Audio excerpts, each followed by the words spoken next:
Video में हम लोग आज देखेंगे शिक्षण योजना। इसमें 4 कॉलम रहेंगे। पहला कॉलम है दिनांक, दूसरा है कक्षा, तीसरा है विषय और चौथा है समय। कक्षा 3 विषय संस्कृत पीयूषम और समय है 35 से 40 मिनट। पहली हेडिंग है लर्निंग आउटकम। बच्चे चित्रों के माध्यम से पशु पक्षियों आदि के नाम संस्कृत में बता लेते हैं। और इसमें डेट, हम जिस डेट को क्लास में पढ़ाएंगे वो डेट इसमें डाल लेंगे। इसके बाद दूसरी हेडिंग आती है प्रकरण चित्र पाठ 1 और तीसरी हेडिंग है सीखने सिखाने की सामग्री, पाठ्य पुस्तक, संस्कृत पीयूषम और फ्लैश कार्ड, दीक्षा ऐप की सामग्री। इसके बाद अगली हेडिंग आती है सीखने सिखाने की प्रक्रिया गतिविधियाँ। इसमें भी 4 कॉलम रहेंगे। पहला कॉलम है क्रम संख्या, दूसरा है चरण, तीसरा है आकलन के तरीके समय और चौथा है आकलन के तरीके। इसमें समय निर्धारित है 5 मिनट और सहभागिता व प्रतिक्रिया देकर बच्चों का आकलन करेंगे। इसके बाद है पहली चरण की पहली हेडिंग है शिक्षण की शुरुआत में शिक्षक बच्चों से उनके आसपास पाए जाने वाले पशु पक्षियों के विषय में बातचीत करेंगे। जैसे हम बच्चों से प्रश्न पूछ सकते हैं कि कुछ पक्षियों के नाम बताओ। दूसरा प्रश्न है कुछ जानवरों के नाम बताओ जिन्हें तुम अपने आसपास देखते हो।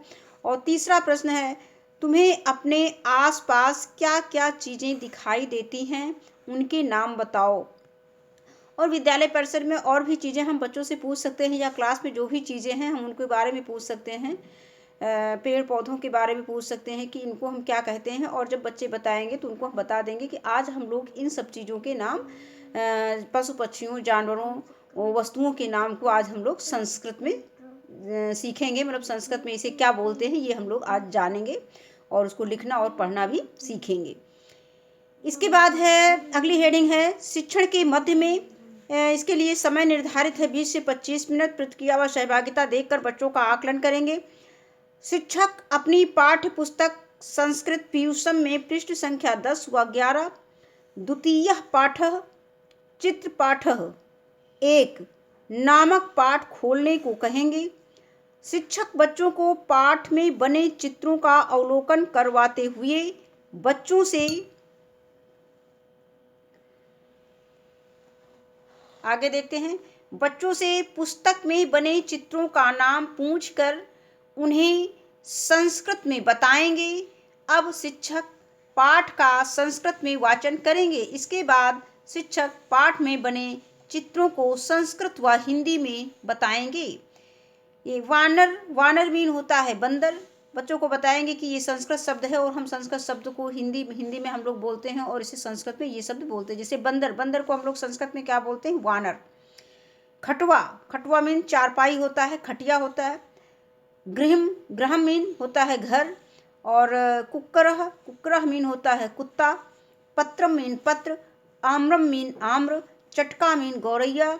और इसके बाद है दोला मीन झूला। घटह मीन घड़ा। पुरुषः मीन पुरुष। कृषकः मीन किसान। वृषभः मीन बैल। मार्गम मीन रास्ता। इसके बाद आता है गौ मीन गाय। सूर्य मीन सूर्य होना चाहिए, यहाँ बिंदी होनी चाहिए दो। सूर्य मीन सूरज। पर्वतः मीन पर्वत। सुकः मीन तोता।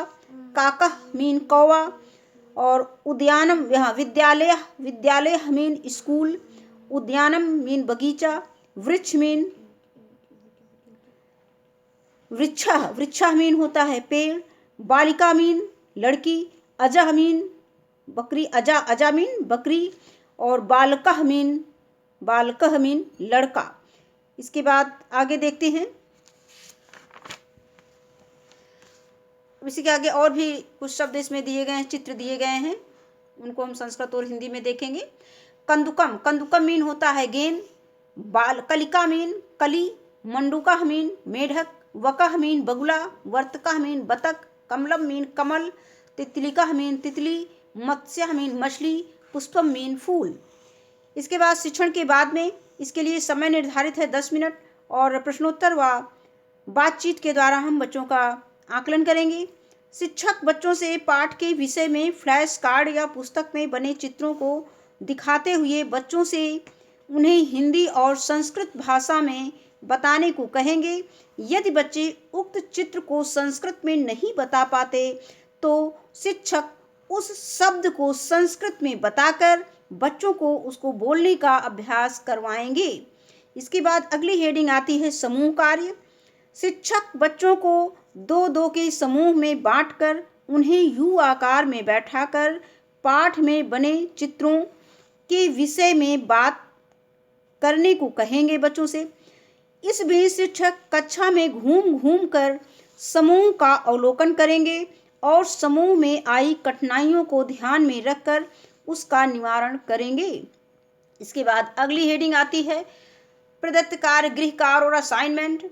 शिक्षक बच्चों को घर से पाठ का नकल अपनी कॉपी पर लिख कर लाने को कहेंगे। इससे बच्चों को संस्कृत लिखने का भी अभ्यास हो जाएगा और उनको लिखने के बाद जब हम लोग कॉपी चेक करेंगे तो हमें पता चल जाएगा कि बच्चे क्या गलती करते हैं, या बच्चों को भी पता चल जाएगा कि हम कहाँ गलती करते हैं, क्योंकि बच्चे इतने छोटे होते हैं कि वो बिंदुओं का अर्थ नहीं समझ पाते हैं, जबकि संस्कृत में बिंदुओं का बहुत महत्व है।